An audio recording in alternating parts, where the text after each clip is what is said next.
Ya, Assalamualaikum warahmatullahi wabarakatuh. Berjumpa lagi di mata kuliah Dasar-Dasar Asesmen Psikologi di pertemuan ke-13 yang materinya adalah tentang mengenal tes kepribadian. Nah, sebelumnya kita mengenal dulu bagaimana mengukur kepribadian. Apakah bisa gitu? Apakah bisa kepribadian yang tidak terlihat, yang tidak tampak itu bisa diukur? Nah, saya ajak teman-teman mengenal terlebih dahulu bagaimana prinsip pengukuran kepribadian, termasuk juga mengenal apa itu pengertian dari kepribadian dan yang lainnya ya.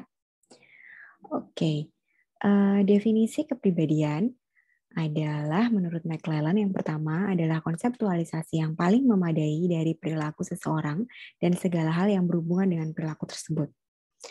Kemudian, seseorang itu bisa secara keseluruhan atau segala yang menjabarkan seseorang dan sebagaimana yang ingin dia tampilkan itu maksudnya kepribadian itu ya menurut Menninger maaf. Jadi kepribadian itu adalah seseorang secara keseluruhan itu sendiri. Jadi orang secara keseluruhan itulah yang disebut dengan kepribadian itu.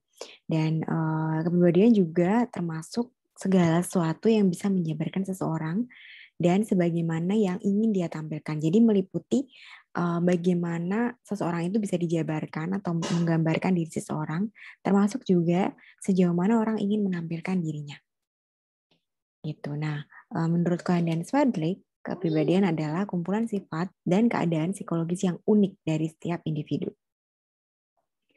Nah, kita mengenal pengukuran kepribadian itu sebagai pengukuran atau evaluasi terhadap aspek psikologis individu seperti sifat, keadaan, atau state ya, nilai, minat, sikap, pandangan terhadap dunia, akulturasi, identitas personal, selera humor, gaya kognitif, dan atau karakteristik individual yang terkait lainnya. Ini yang disebut dengan pengukuran kepribadian. Nah, mengapa perlu mengukur kepribadian?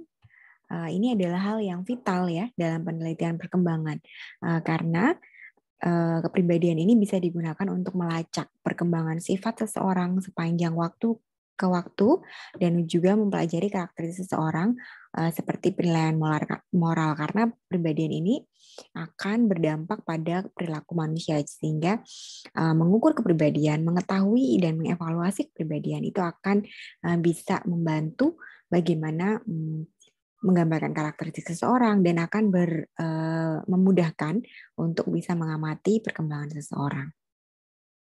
Nah, bagi suatu perusahaan, pengukuran kepribadian ini juga penting ya, terutama untuk HRD, terutama untuk mengambil keputusan apakah orang tersebut sesuai di pekerjaan tertentu, apakah pekerjaan tertentu itu bisa dilakukan dengan baik oleh orang dengan tipe kepribadian tertentu. Itu penting untuk diketahui dalam setting industri.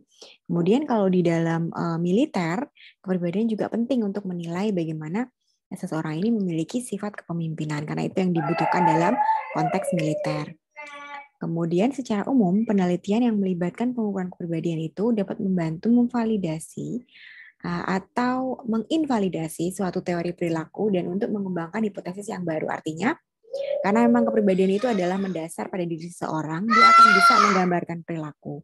Maka untuk bisa mengetahui perilaku seseorang bisa dilihat dari kepribadiannya atau sebaliknya. Sehingga kalau teori kepribadian ini diterapkan, dia akan bisa menggambarkan sejauh mana perilaku seseorang. Gitu ya. Lalu kalau mau mengukur kepribadian itu siapa dan apa yang diukur? Yang pertama adalah diri sendiri. Bisa dengan cara mengukur diri sendiri melalui self-report. Kemudian bisa orang lain sebagai referensi diri subjek. Kemudian bisa juga menggunakan penilaian melalui latar belakang budaya subjek. Ya, contohnya dengan culturally informed. Juga bentuknya kalau orang lain yang menilai itu contohnya untuk menilai pemasangan emosional pada anak misalnya. Itu kan yang menilai adalah orang tuanya, dari orang tuanya yang diberikan skala tersebut. Kalau yang sudah dewasa, itu bisa diterapkan self-report ya. Jadi tes kepribadian itu akan dikerjakan sendiri oleh yang bersangkutan, dikerjakan sendiri oleh subjek gitu ya. Misalnya Anda ya dikerjakan oleh Anda sendiri gitu. Oke, kemudian metode asesmennya itu bisa objektif, non-proyektif ya. berupa paper pencil test atau bisa menggunakan komputer juga. Kemudian biasanya tes objektif atau non proyektif ini atau biasanya disebut juga dengan inventory kepribadian itu berupa pilihan ganda biasanya isian ya. Maksudnya diisi sendiri. Dan ini metodenya self report dan kekurangannya itu bisa dimanipulasi. Jadi seseorang itu bisa memanipulasi hasil ininya ya, pengerjaannya itu bisa dimanipulasi karena kan sifatnya isian. Jadi kayak ada unsur untung-untungan juga gitu. Jadi bisa aja orang itu memanipulasi isian dari apa yang dia tulis gitu. Kemudian contohnya adalah papikostik, EPPS, DISC. Metode yang kedua adalah proyektif. Metode proyektif berdasarkan pada hipotesis bahwa setiap orang itu menciptakan struktur dari stimulus yang tidak terstruktur berdasarkan pola unik dari diri masing-masing, seperti kebutuhan yang tidak disadari, ketakutan, dan cara mempersepsi itu kan hal-hal yang tidak terlihat, tidak tampak, dan bisa jadi orang ketika diminta untuk menceritakan sendiri, mereka akan kesulitan, maka diungkap dengan tes proyektif ini namanya. Ya, tes proyektif ini merupakan penilaian pada subjek dari caranya mengerjakan suatu stimulus. Jadi diberi tugas yang dia tidak sadar itu disuruh apa gitu ya. Tidak sadar kalau dia tuh sebenarnya sedang diukur kepribadiannya gitu ya. Misalnya dengan menggambar, kemudian misalnya dengan menceritakan suatu gambar gitu ya, menceritakan isi suatu gambar, kemudian membuat suatu gambar itu kan tidak berkaitan langsung dengan apa yang sebenarnya ditanyakan karena itu nanti akan bisa mengungkap banyak aspek kepribadian tapi dia tidak sadar ketika dia sedang dilihat kepribadiannya gitu karena diberi stimulus yang ambigu namanya. Jadi stimulusnya itu tidak lengkap, stimulusnya itu multitafsir gitu ya. Nah, kalau tes proyektif ini kelemahannya itu bisa cenderung bersifat asumsi gitu ya, bersifat subjektif, kemudian bisa apa namanya